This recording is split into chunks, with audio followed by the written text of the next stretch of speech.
சிறுபான்மையின மக்கள் இன்னமும் அவங்க குழந்தைங்க என்ன அட்வான்ஸ்டாக இருந்தாலும் மாடர்னாக ட்ரெஸ் பண்ணாலும் அவங்க கொஞ்சம் கூட தைக்கலாமல் அழகாக கழுத்தில் அந்த சிலுவையை போட்டுக்கிறாங்க, தலையில் குல்லா வச்சுக்கிறாங்க, அவங்களுக்கான அந்த மத அடையாளங்கள் இது பண்ணுறாங்க. அது கரெக்ட். ஆனால் ஏன் இந்துக்களை நான் இந்துன்னு சொன்னால் மதவாதிங்க எங்க சொல்றோம்? நாங்கள் பண்ணுறது எந்த மக்களுக்கு பிரச்சனையோ அவங்களுக்காக குரல் கொடுங்கன்னு தான் கேட்குறோம். அப்போ இங்கே இந்து மக்களுக்காக பேச யாருமே இல்லை. இங்க தமிழ்நாட்டில் இருக்க இந்துக்களுக்கு தங்களோட கோவில்ல ஒரு விளக்கேற்றணும் அப்படின்னா அவங்க கோர்ட்டுக்கு போக வேண்டியதா இருக்கு. கோர்ட்ல தீர்ப்பு வந்தா கூட ஏத்தக்கூடாதுன்னு திருப்பி எங்க காசை வச்சுக்கிட்டே உச்ச நீதிமன்றத்துக்கு போறாங்க. நீ தான் சொல்லிக்கிற நாங்க தமிழ் குடி மிகப்பெரிய வீரர்கள்ங்கிற அவங்க ஆரியர்கள் வந்தவங்க இங்க இருக்கிறவங்க எல்லாம் போட்டு அடிச்சு நம்ம கோவில்ல இருக்கிறதெல்லாம் மாத்தி இதெல்லாம் பண்ணா நீங்க எல்லாம் பார்த்துட்டு சும்மா இருப்பீங்க. கடவுள் மேல நம்பிக்கையே இல்லாதவங்க கடவுளை பத்தி ஒரு புத்தகம் எழுதுறாங்களாம், அதை வச்சு நீங்க படம் எடுக்கிறீங்களா? அந்த படம் எடுக்கிறவருக்கும் கடவுள் நம்பிக்கை கிடையாது. அப்ப அது எப்படி இருக்கும்? வைதிப்பி பின்னர்களுக்கு வணக்கம். பல்வேறு அரசியல் பொருளாதார சமுதாய பிரச்சனைகள் அலசக்கூடிய நிகழ்ச்சியில் நம்மிடையே பாரதிய ஜனதா கட்சியை சேர்ந்த சுமதி மேகவர்ணம் வந்திருக்காள். வணக்கம் மேடம். வணக்கம். இப்போ அண்ணாமலையோட மாநாடு 2 நாளுக்கு முன்னாடி நடந்திருக்கு. அதில் அவர் பல்வேறு விஷயங்கள் சொல்லியிருக்கார். அதாவது பாஜகவின் சோஷியல் மீடியாவில் நானும் இந்து தான், என் வீட்டில் நான் இந்துவாக இருக்கின்றேன், வெளியே வந்தாலும் இந்து, அப்படியெல்லாம் ஒரு பதிவு போட்டுக்கிறாங்க. விடிஎல் அவங்க என்ன சொல்கிறாங்கன்னா, வீத லீடர்ஸ் மக்கள் என்ன சொல்கிறாங்கன்னா, இதை சொல்ல வைத்தது யார்? அண்ணாமலை தானே அப்படின்னு சொல்கிறாங்க. ஸோ ஹிந்து என்று மறந்திருந்த பாஜகவினரை, அதாவது பாஜகவினரை ஞாபகப்படுத்தி வைத்தது அண்ணாமலை அப்படின்னு சொல்கிறாங்க. ஸோ ஹிந்து என்பதை மீண்டும் அந்த பிரச்சனையை வெளியெடுத்திருக்கிறார் அண்ணாமலை. எப்படி பார்க்குறீங்க? எப்படி இந்துங்கிறத மறந்துருன்றது பாஜக எப்படி மறந்துட்டாங்கன்னு நீங்கள் சொல்கிறீங்க? அப்படிதான் போடுறாங்க. இல்லை அதான் அவங்க போடுறாங்கன்னா டால்ஃபின் செய்தது எல்லாமே நேற்று போடுறாரு, நானும் இந்து தான், நானும் இந்து தான். எதுக்கு போடுறாங்கன்னா எப்பவுமே எல்லாருமே அந்த சித்தாந்தத்தோட நாங்கள் சொல்கிறது என்னன்னா, அவங்கவுங்களுக்கு அவங்கவுங்களோட மதம் பெருசு, அவங்கவுங்க மதத்தை இது பண்ணுங்க, யாரும் அடுத்தவங்கள இழிவுபடுத்தக்கூடாது, அடுத்தவங்கள மட்டும்னு சொல்லக்கூடாது. எங்க அப்பா பேரு இது அப்படின்னா உங்க அப்பா பேர் அசிங்கமா இருக்குடா அப்படின்னு சொல்றது தப்பு. எங்க அப்பா பேர் என்னன்றதை நான் பெருமையா சொல்லிக்கணும் தானே. நான் எதை வெளியில காட்டிக்க மாட்டேன்னு சொல்லுவோம். அண்ணாமலை அவர்கள் மேடையில இப்ப எதுக்கு நீங்க சொல்றீங்கல்ல எல்லாரும் நான் இந்துன்னு போடுறாங்கன்னா, இவ்வளவு நாள் இந்துவா இல்லையா இப்பங்கிறது போடல. அவர் என்ன சொல்லியிருக்காரு அப்படின்னா, என் மதத்தை வீட்டுக்குள்ளேயே நான் இந்துங்கிறத நான் வீட்டுக்குள்ளேயே வச்சுட்டு வந்துருவேனா, வெளியில வந்தா நான் கிடையாது அப்படின்றாரு. அப்போ யாரு இங்க தூக்கிட்டு திரியிறா? இப்போ நாங்கள் எல்லாரும் நாங்கள் கையில் எல்லாரும் ஜபமாலை எடுத்துக்கிட்டு திரியிறோமா? நாங்கள் இது சொல்லிகிட்டே இருக்கிறோமா? ஆல்ரெடி நாங்கள் இப்போ இங்கே இருக்கிற நம்மளோட குழந்தைகள்லாம் நெத்தியில் விபூதி வைக்கிறது கிடையாது, திருமணம் இடுறது கிடையாது, ருத்ராட்சம் போடுறது கிடையாது. அடையாளங்களே இன்றைக்கி மறந்து போயிடுச்சு நம்ம பிள்ளைங்க. ஆனால் சிறுபான்மையின மக்கள் இன்னமும் அவங்க குழந்தைங்க என்ன அட்வான்ஸ்டாக இருந்தாலும் மாடர்னாக ட்ரெஸ் பண்ணாலும் அவங்க கொஞ்சம் கூட தைக்கலாமல் அழகாக கழுத்தில் அந்த சிலுவையை போட்டுக்கிறாங்க, தலையில் குல்லா வச்சுக்கிறாங்க, அவங்களுக்கான அந்த மத அடையாளங்கள் இது பண்ணுறாங்க. அது கரெக்ட். அப்படிதான் அந்த குழந்தைங்களை வளர்க்கணும். இல்லைங்க, அது கரெக்ட். ஆனா ஏன் இந்துக்களை நான் இந்துன்னு சொன்னா மதவாதிங்க எங்க சொல்றீங்க? அததான் நாங்க கேக்குறோம். இல்ல அண்ணாமலையே பாத்தீங்கன்னா மதத்தை வீட்டுக்குள்ள வச்சுட்டு வருவேன்னா என்ன அர்த்தம்? அது எதுக்காக அப்படி சொல்றீங்க? அப்ப மதத்தை வீட்டுக்குள்ள வச்சுட்டு வருவேன் அப்படின்னா அப்ப எதற்காக நீங்க அதை சொல்றீங்க? நான் வீட்டுக்குள்ள இருந்தாலும் நான் இந்து தான், நான் வெளியில இருந்தாலும் நான் இந்து தான், நான் செத்து போனாலும் நான் இந்து தானேங்க. மேடம், பிஜேபி செக்குலர் கட்சி தானே, அது ஏன் இந்துவா போட்டு சுத்தி நிக்கிறீங்கன்னா சொல்றாங்க. செக்குலர்னா நான் இந்துவா பிறந்தவங்க நான் இந்துன்னு சொல்லிக்குவாங்க. நாங்க யாரு கிறிஸ்தவர்களை போய் இந்துன்னு சொல்லுன்னு சொல்லியே, இஸ்லாமியர்களை போய் இந்துன்னு சொல்லுன்னு சொல்லியே. இப்ப பாஜகலயே நிறைய கிறிஸ்தவர்கள் இருக்காங்க, இஸ்லாமியர்கள் இருக்காங்க, அவங்க யாரும் இப்படி போடலையே. நாங்க இந்துக்கள், நீங்க என்ன சொல்றீங்க? வெளியில வரப்ப அவங்கவுங்க எல்லாரும் உள்ள வச்சு பூட்டிட்டு வாங்க அப்படின்னு சொல்றதுக்கு அதுக்கு நாங்க பதில் சொல்றோம். எல்லாரும் அவங்கவுங்க அடையாளத்தோட இருங்க. அவங்கவுங்க நான் இந்த ஜாதியில பிறந்தேன்றதை யாராவது நீங்க அழிச்சிட முடியுமா? அப்படி பார்த்தா இன்னைக்கு ஸ்கூல்ல போனோம்னா முதல்ல என்ன கேட்கறாங்க? அட்மிஷன் பிள்ளையார் சொல்லி போடுறதே. உங்களை என்ன ஜாதின்னு கேட்டு கம்யூனிட்டி சர்டிஃபிகேட் கொடுத்தா தானே ஸ்கூல்ல கேட்கறாங்க. அதை போலிங்க. ஏன் கேக்குறீங்க? அப்ப அண்ணாமலை திராவிட அண்ணாமலையா உருவாயிட்டு இருக்காரு. இல்ல, அவருக்கு இந்த எதிரில இருக்கிறவங்க எல்லாரும் வைக்கிற டிராப்ல போய் அண்ணாமலை அவர்கள் மாற்றாரோ அப்படிங்கறதா நமக்கு தான் இருக்கு. ஏன்னா அண்ணாமலை அவர்கள் எவ்வளவு ஒரு இன்டெலெக்சுவலா பேசுவாரு, எப்படி இருப்பாருன்றது நம்ம எல்லாரும் பார்த்திருக்கோம். இப்ப தொடர்ந்து எல்லாரும் என்ன சொல்லியிருக்காங்க, இது எப்படின்னா இதுக்கு ஒரு வகையில காரணமே கூட வீத லீடர்ஸ் தான். அவங்க என்ன சொன்னாங்கன்னா, பாரத பிரதமரின் ஆசியோடு அங்க போய் அவர்கிட்ட ஆசீர்வாதம் வாங்கிட்டு வந்துட்டாங்க, அமித்ஷாஜி கிட்ட ஆசீர்வாதம் வாங்கிட்டு வந்துட்டாரு, மத்தியில் மோடி மாநிலத்தில் அண்ணாமலைங்கிறத நீங்க எடுக்கிறீங்க. அப்போ இங்க திருமாவளவன் அவர்கள் என்ன பேசுறாருன்னா, கிடையாதுங்க, இங்க இவர் பாஜகவோட பி டீம்ங்க, இவருக்கு உள்ள இவர் இதுதாங்க அப்படி உள்ள இறக்குறாங்க, அப்புறம் போய் இவர் அவரோட சேர்ந்துருவாங்கன்னா, இல்ல நான் அப்படிலாம் கிடையாது, நான் அப்ப அதை ப்ரூவ் பண்ணணும் அப்படிங்கிற டிராப்ல போய் மாற்றாரோ அப்படின்னு இருக்கு. நீங்க ஒரு சிம்பிள் எக்ஸாம்பிள் சொல்லுங்க. இப்போ என்ன பிரச்சனைனா, பிஜேபி வந்து இந்துத்துவா கொள்கை கடைபிடிப்பதால் தான் தமிழகத்திலே வளர்ச்சி அடைய முடியலன்னு ஒரு குற்றச்சாட்டு இருக்கு. ஸோ அண்ணாமலையே திருப்பி அதே இந்துத்துவா டிராப்ல மாட்டினவர். இல்ல நான் கேட்கிறேன், இந்துத்துவ ஐடியாலஜினா நாங்க திரும்ப திரும்ப சொல்றோங்க, நாங்க பண்றது மதச்சார்பற்ற அரசியல், உண்மையான மதச்சார்பற்ற அரசியல். உங்களை மாதிரி போலி மதச்சார்பின்மை கிடையாது. நாங்க பண்றது எந்த மக்களுக்கு பிரச்சனையோ அவங்களுக்காக குரல் கொடுங்கன்னு தான் கேட்கிறோம். அப்ப இங்க இந்து மக்களுக்காக பேச யாருமே இல்ல, அப்ப அவங்களுக்காக நாங்க கேக்குறோம். உடனே நீங்க எங்களை இந்துத்துவான்னு சொல்லி எங்களை வந்து இல்ல மேடம், இங்க உங்களோட பர்சன்டேஜ் ஆஃப் ஓட்டு குறைஞ்சினே இருக்கு. குறையெல்லாம் இல்லைங்க, அதே அளவுல தான் இருக்கு. நாங்க உங்களுக்கு நாராயணன் திருப்பதி ஐயா அவங்களும் வந்து பிரஸ் மீட் போட்டு சொல்லிட்டாங்க. போன முறை வந்து 138 தொகுதிகளில் கணக்கு போடும்பொழுது அதோட பர்சன்டேஜ் என்ன, இந்த முறை 27 தொகுதி வருது. அப்போ அந்த பர்சன்டேஜை கூட்டும்பொழுது எங்களோட வாக்காளர்கள் எங்கேயும் போகல, சிந்தல சதறல அப்படியே தான் இருக்கிறாங்க. அண்ணாமலை வந்து ஓட்டு தான் அதிகமாகலன்றீங்க. அண்ணாமலை வந்து பண்ணாருங்க, நாங்கள் தான் சொல்கிறோம்ல. நான் என்னோட பாயிண்ட் ஆஃப் வியூவில் வந்து அண்ணாமலை அவர்கள் மேலே வெறுப்போ கசப்போ அப்படிலாம் நான் எதுவுமே சொல்ல மாட்டேன். அவர் வந்து இங்கே உண்மையாலுமே வந்து ஒரு மிகப்பெரிய ஒரு மாற்றத்தை ஏற்படுத்தினாரு, இளைஞர்களுக்குள்ள ஒரு உத்வேகத்தை ஏற்படுத்தினாரு, இளைஞர்களை இந்த அரசியலை நோக்கி பார்க்க வச்சாரு. அதில் ஒரு மிகப்பெரிய பங்களிச்சாரு. ஒரு நல்ல ஒரு எதை சொல்லுவாங்க எப்பவுமே அந்த இள ரத்தம்னு சொல்லுவாங்க, அப்படியே அந்த ஸ்பீடு கொடுத்தாரு. ஒரு நல்ல இது பண்ணாரு. எல்லாத்தையும் புள்ளி விவரத்தோட பேசணும்னா அண்ணாமலை அவர்களை தான் பார்க்கணுங்கிற அளவுக்கு. அதே மாதிரி இங்கே இந்துக்களுக்கு ஏதாவது ஒரு பிரச்சனை, இங்கே இந்த தமிழ்நாட்டில் ஒரு பிரச்சனைனா இப்போ அண்ணாமலை என்ன பேசிருக்கான்னு பாருப்பா, எங்கப்பா அண்ணாமலைக்கு குரல் கொடுக்க சொல்லுங்கப்பாங்கிற அளவுக்கு அண்ணாமலை வந்து ஒரு இதாக வளர்ந்துருக்காரு சொல்லிட்டாரு. அதை தான் நாங்கள் கேட்குறோம். இப்போ எம்ஜிஆர் அவர்கள் வந்து திமுகலேருந்து பிரிஞ்சு அதிமுகவுக்கு போறாரு. அதிமுகன்னு ஒரு கட்சி ஆரம்பிச்சாலும் அவர் வந்து அவரும் திராவிட அரசியலை தான் எடுத்தாரு.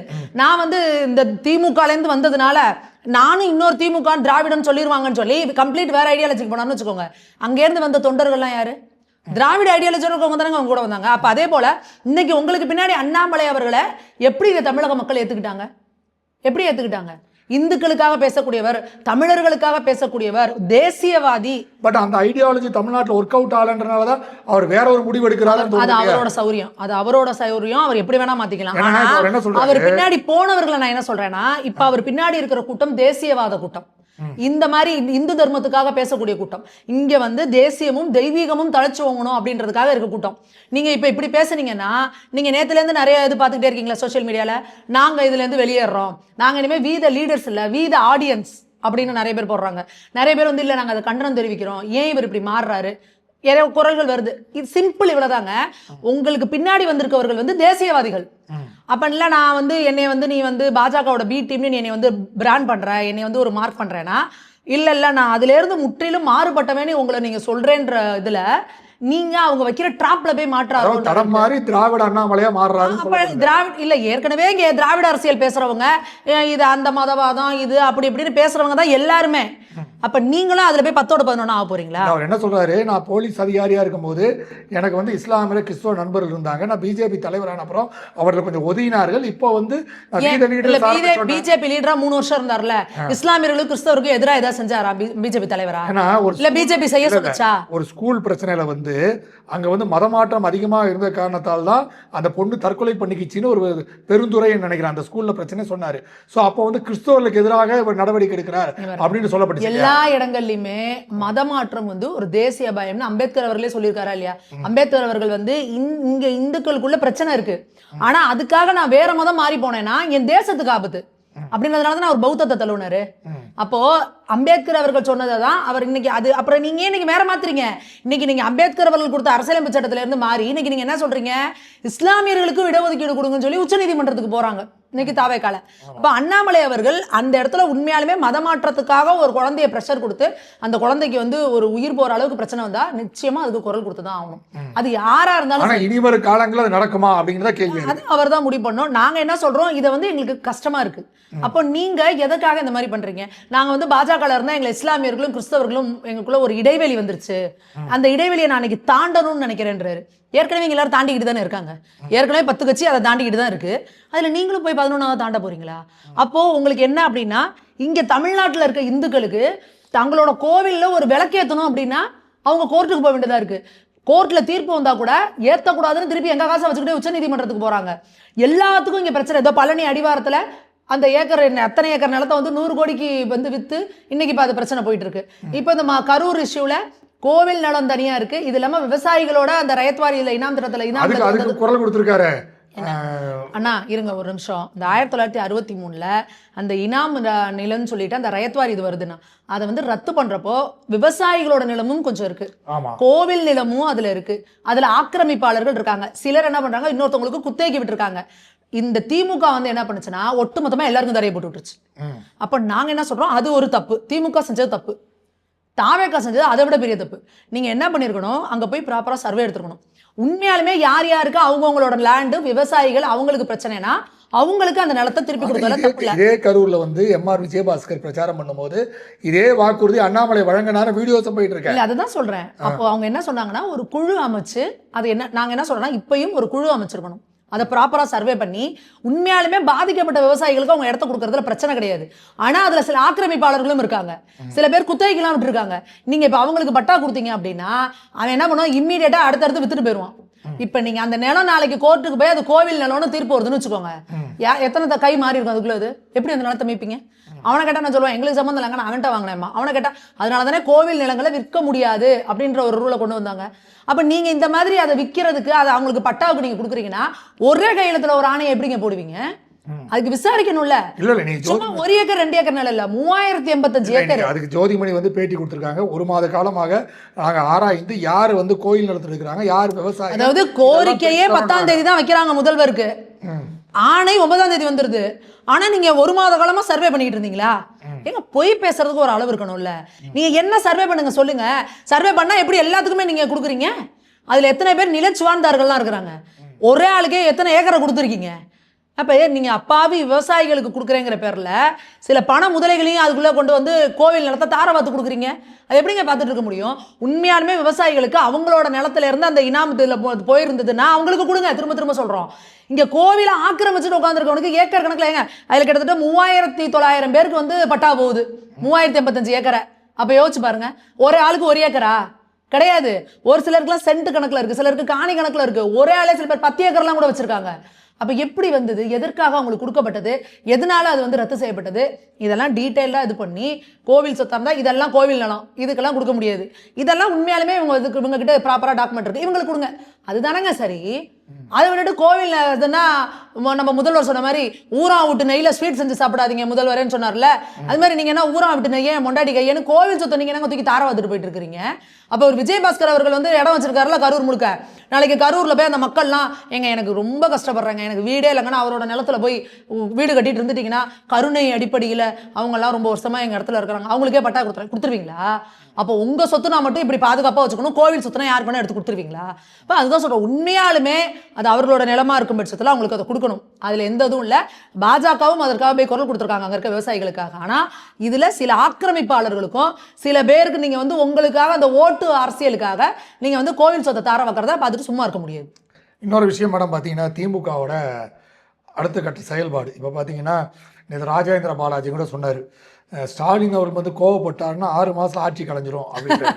அது ஒரு பக்கம். அதை நம்ம பார்க்கும்போது அது எனக்கு ஒரு காமெடி தோணுச்சு. இந்த கலகலப்பு டூவில் அமிதாப் பாப்பா கோவப்பட்டாரா அப்படின்ட்டு ஒரு காமெடி கூட எனக்கு ஞாபகம் வந்துச்சு. அது கூட இந்த நிகழ்ச்சியெல்லாம் சொல்லணும். ஸோ இப்போ வந்து அதிமுகவும் திமுகவும் இணைந்து செயல்படுதுன்னு சொல்வதற்கு ராஜேந்திர பாலாஜி போன்றவர்கள்லாம் கூட ஒரு விஷயமா பார்க்கப்படுது. என்ன எப்படி பார்க்குறீங்க இந்த விஷயத்தை? அதான் நீங்கள் சொன்ன மாதிரி தான், எங்கள் அமிதாப் மாமாவுக்கு கோவம் வந்துருச்சு அப்படிங்கிற மாதிரி இவருக்கு கோவம் வருது அப்படிங்கிறதே ஒரு காமெடியாக இருக்குது. அவர் பாருங்க, இன்னைக்கு திமுகவே அவரோட கண்ட்ரோல் இல்லைங்க. ஒருவேளை அவர் எம்எல்ஏவாக ஜெயிச்சிருந்தாலும் எதிர்க்கட்சி தலைவராக உட்காந்துருந்தாலாவது ஏதாவது அவர் மதிப்பாங்க. இன்னைக்கு மகனும் மருமகனும் தான். இங்கே இவர் கிளம்பி இங்கே லண்டனுக்கு போகிறாரு, இங்கே போய் அவர் மருமகனை போய் பார்க்கறதுக்கெல்லாம் வரிசையாக போய் காலில் விழுந்துட்டு இருந்தாங்க பார்த்தீங்களா, அது ஒரு வீடியோ வந்துச்சு. அப்போது இங்கே மகனும் மருமகனும் உட்காந்துக்கிட்டு என்னெல்லாம் பண்ணலாம், இந்த ஆட்சிக்கு எப்படிலாம் குடைச்சலை கொடுக்கலாம், இந்த ஆட்சியை எப்படியாவது கலைச்சே ஆகணும், யார் வேணா சிஎம் வந்து உட்காருங்க, ஆனால் என் எதிரில் விஜய் உட்காரக்கூடாது. விஜய்லாம் உதயநிதி எப்படி இருக்காருன்னா இன்னைக்கு வீட்டுக்குள்ள அந்த பிரகாஷ்ராஜ் ஒரு படத்தில் இருப்பார்ல, ஐயோ இவனை எப்படா என்னால் முடியலடா, இவையே எதிரில் வந்து சிஎம்மா உட்காந்துருக்கானே, நேற்று வந்தவங்க ஐயோ நேற்று கட்சி ஆரம்பிச்சு இவெல்லாம் எதிரில் எனக்கு சிஎம்மா உட்காந்துருக்கேன், இவனுக்கு எதிரில் போய் நான் உட்காரணுமான்னு பைத்தியம் பிடிச்சி திரிகிறாங்க. அப்போ உதயநிதி என்ன பண்ணுறாருன்னா, என்னமோ பண்ணுங்க, சிஎம்மா யாரை வேணா உட்கார வைங்க. அதை தான் இவர் திருமாவளவர்களே சொன்னார்ல, நாங்கள் 2 பேரும் இது பண்ணுறோம், என்னைய சிஎம்மா இருக்கியான்னு கேட்டாங்கன்ற அளவுக்கு. ஆமாம், அது உண்மையா போய் ஏன்னா திருமாவளவன் பேசுறத அவரே திருப்பி அடுத்த நாள் மாற்றி பொசுக்குன்னு இல்லைன்னு வச்சுக்கோங்க. அரமணதுருவாடி அதனால அவர் பேச்ச நம்மளே நம்ப கூடாதுன்னு வச்சுக்கோங்க. அவர் அப்படியே போற போக்குல இந்த வீட்டுல எல்லாம் அந்த கிழவிங்க உட்காந்துருக்கும் திண்ணையில, அது போற போக்குல உனக்கு என்ன தெரியுமா என்னை எம்ஜிஆர் தான் பொண்ணு பார்க்க வந்தாங்க, இது உன்னை இப்போ என் பொண்ணு பார்க்க எம்ஜிஆர் வந்தார் அப்படின்னா ஆமா அப்படிங்குங்க. அந்த மாதிரி பேசிட்டு இருக்காரு திருமாவளவன் அவர்கள். என்ன சொல்றாரு, கிங் மேக்கருங்கிறாரு. நான் தான் இன்னைக்கு வந்து தமிழ்நாடு அரசியல் களத்தையே நான் தான் குடிமையை கையில் வச்சிருக்கேன். எத்தனை எம்எல்ஏ வச்சிருக்கீங்க? 2 எம்எல்ஏ, 2 பேரும் கூட இல்லை, 2 பேர் எம்எல்ஏங்கிறாரு. அதையுமே நாளைக்கு வன்னியரசு அவர்கள் வந்து சமூக நலத்துறை அமைச்சராக இருக்கிறாரு. அவரை வச்சுக்கிட்டே சொல்றாங்க என் நேரத்தில் வேணாலும் நாங்கள் வேணும்னா அதை நாங்கள் வாபஸ் ஆகிட்டு வந்துடும். வன்னியரசு யாரை கேட்டியா நீ என்ன பற்றி நீ சொல்கிறேன் சொல்லுவாங்களே, இவங்க அண்ணன் நல்லா இருக்குன்றக்கா இவனுக்கு நான் மொட்டை அடிப்பேன், எனக்கு மொட்டை அடிக்கிறேன் நீ எப்படா சொல்லலாம் அப்படிங்கிற மாதிரி அவர்களை இன்னும் நான் ராஜினாமா பண்ணுறேன் நீங்கள் சொல்கிறீங்கன்னு. நாளைக்கு ராஜினாமா பண்ணுன்னு சொன்னார்னா அதுக்கப்புறம் வன்னியரசு அவர்கள் வந்து என்ன நிலைப்பாடு எடுக்கிறாரு, அவரும் இங்கே இருக்க போறாரா இல்லை ராஜினாமா பண்ணிட்டு தாவேக்கால போய் இணைய போறாருன்றதெல்லாம் அடுத்தடுத்து வரும், நம்ம பார்ப்போம். அதனால அவர் பேசுறதெல்லாம் நம்ம இது பண்ண முடியாது. திமுக எல்லா வகையிலையும் இந்த ஆட்சியை கலைக்கிறதுக்கான வேலைகளை பார்த்துக்கிட்டே இருக்கிறாங்க. RS பாரதி அவர்கள் திரும்ப ஆளுநர்கிட்ட போயிருக்காருல்ல, ஆளுநர்கிட்ட போய் என்ன கொடுத்துருக்கிறாரு, குதிரை பேரம் பண்றாங்க, கழுத பேரம் பண்றாங்க, ஒட்டக பேரம் பண்றாங்க, பெருச்சாளி பேரம் பண்றாங்க. பண்ணிட்டு அதுக்கு கீழே என்ன சொல்றாங்க, இதுல வந்து நீங்க ஆர்டிகிள் 356 பயன்படுத்தி இந்த ஆட்சியை கலைக்கணுங்கிறதுக்கு நீங்க பரிந்துரை பண்ணணும். இதே கூட்டம் தான் இந்த பக்கம் என்ன பேசுது, நாங்கள் மாநில சுயாட்சியின் காவலர்கள், இங்க மாநில சுயாட்சிக்கு ஒரு பிரச்சனை வந்துச்சு நாங்க பொங்கி எழுந்துருவோம், பொறுத்தது போதும் பொங்கி எழு மனோகரான்ற மாதிரி. ஏன் அப்ப நீங்க போய் நீங்களே போய் மத்திய அரசை வந்து கலைன்னு சொல்றீங்களே, அப்ப அது மாநில சுயாட்சிக்கு எதிரானது இல்லையா? அப்போ நீங்கள் எப்பேற்பட்ட ரெட்டை வேசக்காரங்க, மக்கள் பார்த்துட்டு தானே இருக்கிறாங்க. மக்கள் தேர்ந்தெடுத்து ஒருத்தவங்களை உட்கார வச்சுருக்காங்க. நம்ம 5 வருஷம் கேவலமாக ஆட்சி நடத்தணும், வேற வழி உட்காந்து பார்ப்போம். ஆட்சியில் அவங்க ஆட்சியில் என்னென்ன தப்பு பண்ணுறாங்களோ மக்கள்கிட்ட எடுத்து ஒரு விஷயம். இன்னொரு விஷயம் பார்த்தீங்கன்னா இவங்க சொல்கிறது என்னென்னா, இப்போ வந்து ராஜேந்திர பாலாஜி சொல்கிறாரு ஒரு பக்கம் இருக்குது, இன்னொரு பக்கம் என்னென்னா திமுக அமைச்சர் முன்னாள் அமைச்சர்களே என்ன சொல்கிறாங்க, 6 மாதத்தில் ஸ்டாலின் முதல்வர் ஆவார் அப்படின்னு சொல்கிறாங்க. அதுதான் எனக்கு வந்து இன்னும் புரியாது. எப்படி 6 மாதத்தில் முதல்வர் ஆவார்? ஒருவேளை குதிரம் பேரம் பேசி தேமுதிக தாவேக்காலேருந்து எம்எல்ஏ பேர் பர்ச்சேஸ் பண்ணுவாங்களா? அது ஒரு மாதிரி பேசப்படுது. உண்மையா சொல்லிகிட்டே இருக்க வேண்டியதாங்க, தொண்டர்கள் துவண்டு போயிடுவாங்கல்ல. அதனால தைரியமாக இருங்க, அடுத்த மாதம் நம்ம தான். நீங்கள் போன முறை வந்து எடப்பாடி பழனிசாமி அவர்கள் வந்து ஆட்சி பண்ணிட்டு இருந்தப்போ 10 நாளில் இந்த ஆட்சி கலந்து விடும், 1 மாசத்தில் இந்த ஆட்சி கலந்து விடும், 2 மாசத்துல இந்த ஆட்சி கலைஞ்சிரும்னு 4 வருஷத்தை ஓட்டினார்ல. வேற வழி, தொண்டர்கள் அப்படித்தானே சொல்லி ஆகணும். டெய்லி கல்ல கண்டு முடிச்சோன்னே இதற்கு பொறுப்பேற்று எடப்பாடி பழனிசாமி பதவி விலகணும். இதுதான் நமக்கு இல்லை. ஐயோ தேஞ்சார காடு மாதிரி இந்த மனுஷன் என்னமா இதையே சொல்லிட்டு இருக்கு. 2006 இதே மாதிரி 96 சீட்டோட கருணாநிதி ஜெயிச்ச போது டெய்லி சொன்னாங்க இன்னைக்கு நைட்டு கலைஞ்சிரும், இன்னைக்கு கவர்னர் ஆட்சி வந்துடும், இதோ கலைஞ்சிரும் சொல்லிட்டே இருந்தாங்க. அதே சீக்வன்ஸ் இப்போ கொண்டு வந்து நிற்க வைக்கிறாங்க. அப்போ இன்னொன்று என்னன்னா, இவங்களுக்கு ஏடிஎம்கே ஜெயிச்சிருந்தா கூட அவங்களால அது பண்ணிருக்க முடியுங்க. தாவேகா ஜெயிச்சு தான் அவங்களால ஏற்றுக்க முடியல. விஜய் வந்து எதிரில் உட்கார்றதா 2.5 வருஷம் நேற்று வந்தவங்க. நான் வந்து சொன்ன பாருங்களேன், இவங்க வந்து எப்பவுமே என்ன நினைப்பாங்க, நானும் அவங்களும் பங்காளி, அவங்களோட மைண்ட் செட். ஒன்று நான் ஆளணும், இல்லை நீ ஆளு. நடுவில் இன்னொருத்தன் ஒரு கட்சி ஆரம்பிச்சு 2 வருஷம் கூட ஆகல, எந்தெந்த ஏரியாவில் எந்தெந்த தொகுதியில் யார் எம்எல்ஏன்னு மூஞ்சியே தெரியல அந்த பசங்களுக்கு. அந்த ஏரியாக்காரங்களுக்கே யார் எம்எல்ஏன்னு தெரியல. அவங்கெல்லாம் ஜெயிச்சுட்டாங்க. நாங்கள் பூத்தை போட்டு நாங்கள்லாம் கட்டமைப்பு எப்படி வச்சுருக்கோன்னு பூத்து முதற்கொண்டு கட்டுக்கட்டா பணத்தை அனுப்பி ஓட்டுக்கு இவ்வளோ காசை கொடுத்து அதில் 3 மாதத்துக்கு முன்னாடியே பிறந்த நாள் அந்த நாள் இந்த நாள்னு அண்டா குண்டா அடுக்கி வச்சோன்னு என்னென்னத்தை கொண்டு கொடுத்தீங்க, ஹாட் பாக்ஸு, வெள்ளி கொலுசு, மூக்குத்தி அம்புட்டையும் கொடுத்தா எல்லாத்தையும் வாங்கி வச்சுக்கிட்டு பகுமானமாக விசில் போட்டுட்டாங்களே அப்படின்ற கடுப்பு உங்களுக்கு. ஒரு பக்கம் காசும் போயிடுச்சு, ஒரு பக்கம் இங்கிட்டு நமக்கு மரியாதையும் போயிடுச்சு, ஒரு பக்கம் பதவியும் போயிடுச்சு. எப்படா இவங்க ஆட்சியை கலைக்கலாம்?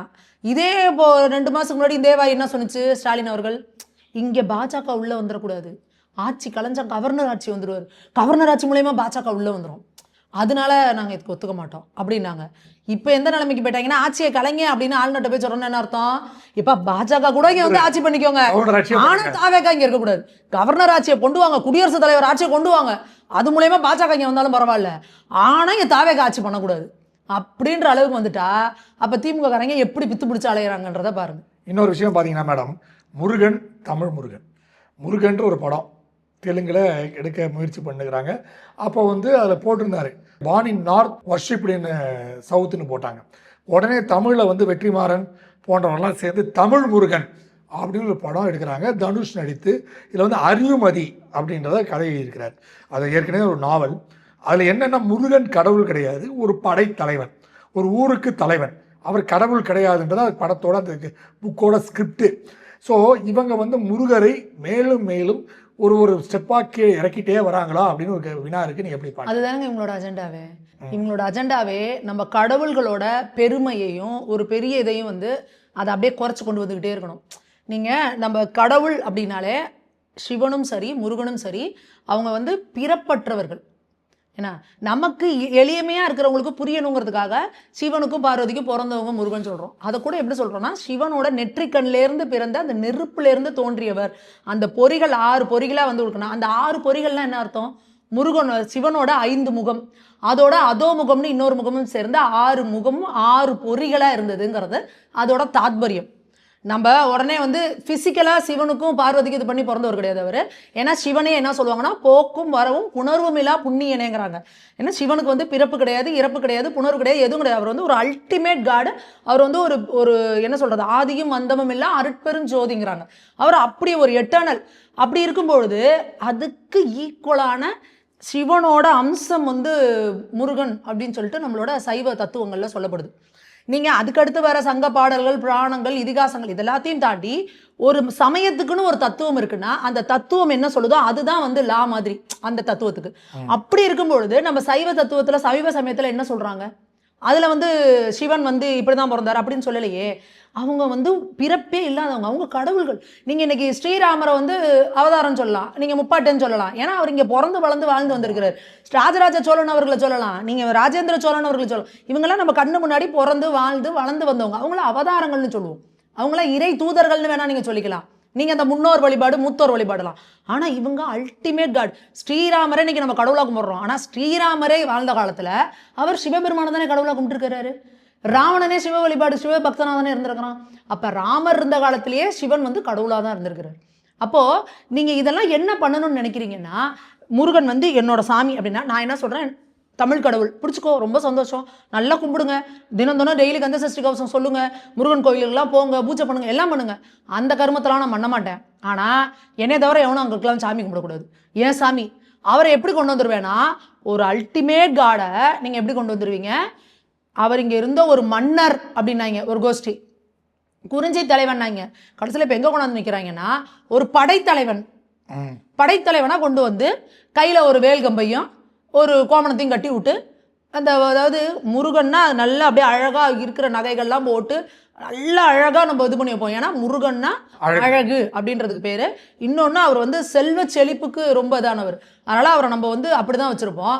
நீங்கள் அன்றைக்கி காட்டுறவங்களெல்லாம் எப்படி காட்டுறீங்க? முருகனாக காட்டுறவங்கள அப்போது நீங்கள் உங்களோட வேலை என்னன்னா இங்கே ஒரு அடையாள அழிப்பு, வரலாறு அழிப்பு, தமிழர்களுக்கும் அங்கே இருக்கிற வடக்கில் இருக்கிறவங்களுக்கும் இந்தியர்களை ஒன்றாக்கிடக்கூடாது. நீ கந்தருங்கிற, அவங்க ஸ்கந்தருங்கிறாங்க. நீ வந்து ஆறுமுகம்ங்கிற, அவங்க ஷண்முகம்ங்கிறாங்க. ஷண்ணுனா என்ன? 6 இந்தியில் ஷண்முகம்ங்கிறாங்க. எவ்வளோ விஷயங்கள் ஒத்து வருது. இங்கே இருக்கிற முருகருக்கும் அதே போல் வேல் இருக்குது, மயில் இருக்குது, சேவல் இருக்குது. காஷ்மீரில் இருக்கிற முருகனுக்கும் வேல் இருக்குது, மயில் இருக்குது, சேவல் இருக்குது. இப்போ இவங்க என்ன சொல்கிறாங்க, முருகருக்கு சேவல்லாம் கிடையாது, மயில்லாம் கிடையாது. இதெல்லாம் பின்னாடி ஆரியர்கள் படையெடுத்து வந்தாங்கல்ல, அவங்க கொண்டு வந்து துணிச்சுட்டாங்களாம். நீ தான் சொல்லிக்கிற நாங்கள் தமிழ் குடி மிகப்பெரிய வீரர்கள்ங்கிற. அவங்க ஆரியர்கள் வந்தவங்க இங்கே இருக்கிறவங்கெல்லாம் போட்டு அடித்து நம்ம கோவிலில் இருக்கிறதெல்லாம் மாற்றி இதெல்லாம் பண்ணால் நீங்கள் எல்லாம் பார்த்துட்டு சும்மா இருப்பீங்களா? அப்போ இது தமிழர்களை இழிவுபடுத்துகிற மாதிரி தானே இருக்குது இந்த கதையை. இந்த கதையை அந்த ஆரிய படையெடுப்புன்றதை கொண்டு வந்ததே யார்? கால்டுவெல். அப்போ கால்டுவெல்லுங்கிற ஒரு வெள்ளைக்காரனுக்கு இங்கே இருக்கிறவங்களோட வரலாறு எப்படி கரெக்டாக தெரியும்? இங்கே நம்மளோட பாரம்பரியம் என்னென்னு அவனுக்கு தெரியுமா? அந்த கதையை நீங்கள் தூக்கி வச்சுக்கிட்டு இன்னும் ஆரிய படையெடுப்பு, கத்திரிக்காய் படையெடுப்பு, அம்பேத்கருங்கிறீங்க. அம்பேத்கர் ஆரிய படையெடுப்பை பற்றி என்ன சொல்லியிருக்காரு? ஆரியர்களை பற்றின குறிப்பு இருக்க வேண்டிய இடம் எதுனா குப்பை தொட்டின்னு. அப்படி ஒரு இதே கிடையாது, பொய்ன்னு சொல்லிட்டார்ல. அப்போ நீங்கள் அம்பேத்கரை தூக்கி பிடிச்சிட்டு இருக்கிற நீங்களாம் ஏன் அதை சொல்ல மாட்டேங்கிறீங்க? ஏன் ஆரிய படையெடுப்புங்கிறீங்க? உங்களுக்கு என்னன்னா இந்தியாவை ஏற்றுக்க முடியல, ஒரே தேசம். நீ எப்படி சொல்லு, இந்தியா முழுக்க போய் தமிழை ஆளணும்னு சொல்லு, அப்படி சொல்லு. போய் பிஎம்மா ஒரு தமிழை போய் உட்காரணும்னு சொல்லுங்க.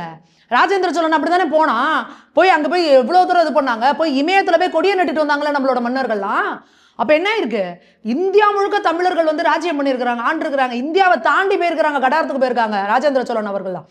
அப்படி போன இது பண்ணவங்கள அப்போ இந்தியா முழுக்க பறஞ்சு வந்திருக்கப்ப நம்மளோட தலைவனாக இருக்க முருகன் வந்து இமயத்தில் இருந்திருக்க மாட்டாரா? சுப்ரீம் காடுங்கிறப்போ அவர் அல்டிமேட் காடுங்க. கடவுளுக்கு என்னங்க மொழி இருக்கு, கடவுளுக்கு எப்படி பிறப்பு இருக்கு, இறப்பு இருக்கு. பிறப்புன்னு இருந்தா இறப்புன்னு ஒன்று இருக்கணும்ல. ஆமா. அப்ப முருகன் வந்து இறந்துட்டாரா? அப்ப இறந்துட்டவரை நீங்க எப்படி சொல்லுவீங்க? நம்ம வீட்டில் குலதெய்வம்னா நம்ம முன்னோர் யாரோ ஒருத்தவங்க வாழ்ந்து செத்து போயிட்டாங்க, அவங்கள நம்ம சாமியா கும்பிடுவோம். நீங்க இப்ப முருகனும் சிவனையும் அப்படி கொண்டாடுறீங்களா? அப்ப நீங்க என்ன என்ன சொல்ல வரீங்க? சரி, உங்க இப்போ அப்படியே ஒதுக்குங்க ஒரு பக்கம். இன்னொரு பக்கம் எனக்கு முருகனா உயிர், என் முருகனை பத்தி யாராவது சொன்னா அவ்வளவுதான் உங்களெல்லாம். அப்படி இருக்கீங்களா? முருகன் கோயிலுக்கு ஒரு பிரச்சனைனா வாயை திறக்க மாட்டீங்க. கந்த சஷ்டி கவசத்தை இழிவுபடுத்தினா அதுக்கு வாயை திறக்க மாட்டீங்க. முருகன் தான் வந்து புள்ள பிறக்க வைப்பாரா, முருகன் வந்து மார்பு சின்னதாக இருக்கிறத பெருசாக்கிடுவாரா, இப்பெல்லாம் கேவலப்படுத்துறானுங்கல்ல. அப்போ நீங்கள் முப்பாட்ட முருகன் குதிச்சுட்டு வந்தீங்களா நீங்கள்? இப்போ கூட பாருங்க, தமிழ் முருகன் வைக்கிறீங்க, தமிழ் கடவுள் முருகன் உங்களால் வைக்க முடியல. ஏன் கடவுள் எங்கே போச்சு? தமிழ் கடவுள் முருகன் தானே சொல்றீங்க, ஏன் தமிழ் கடவுள்னு வைக்கல? ஏன்னா அந்த புத்தகத்தை எழுதினார் பாருங்க அறிவுமதி, அவர் வந்து ஒரு ஈவேரா பேரன். கடவுள் மறுப்பு. நீங்க யோசிச்சு பாருங்க, கடவுள் மேல நம்பிக்கையே இல்லாதவங்க கடவுளை பத்தி ஒரு புத்தகம் எழுதுறாங்களாம், அதை வச்சு நீங்க படம் எடுக்கிறீங்களாம். அந்த படம் எடுக்கிறவருக்கும் கடவுள் நம்பிக்கை கிடையாது. அப்ப அது எப்படி இருக்கும்? அப்ப இதை வந்து என்னமோ சொல்லுவாங்கல்ல, கேனப்பைய ஊர்ல கிறுக்கு பைய நாட்டாமையா அப்படிங்கிற மாதிரி நம்ம மக்களை வந்து முட்டாளாக்கிட்டு இருக்கிறாங்களா. அப்ப மக்கள் கேள்வி கேட்கணும், என்ன படம் எடுக்கிற, எதை வச்சு எடுக்கிற? அறிவுமதி அப்படின்னா அது ஆத்தென்டிகேட்டட் ஏதாவது ரிசர்ச் புக்கா, ஏதாவது வரலாற்று ஆய்வு அதை பற்றி அது பண்ணியிருக்காங்களா, ஏதாவது சங்க இலக்கியங்கள்லேருந்து அதில் குறிப்பு கொடுத்துருக்காங்களா, அதை வந்து நாவல்னு சொல்கிறாரு. அப்போ நீங்கள் டிஸ்க்ளைமர் போடணும், இது வந்து ஒரு கற்பனையான ஒருத்தரோட நாவல்லேருந்து எடுக்கிறதுன்னு. இன்றைக்கி நம்ம தமிழக மக்கள்கிட்ட எப்படி ஒரு இது இருக்குன்னா, சினிமாவில் எது சொன்னாலும் உண்மை அப்படின்னு நம்பிடுற அளவுக்கு இன்றைக்கி நம்ம தமிழக மக்கள் அறியாமல் இருக்காங்க. அப்போ நீங்கள் இந்த சினிமா மூலமா என்னத்தை நீங்கள் பூத்தணும்னு நினைக்கிறீங்க? கண்டிப்பாக மேடம், உங்கள் நேரத்தை ஒதுக்கி பேட்டியதுக்கு மிக்க மகிழ்ச்சி, நன்றி. நேர்களை மீண்டும் அடுத்த நிகழ்ச்சியில் சந்திப்போம். அதுவரை நன்றி, வணக்கம்.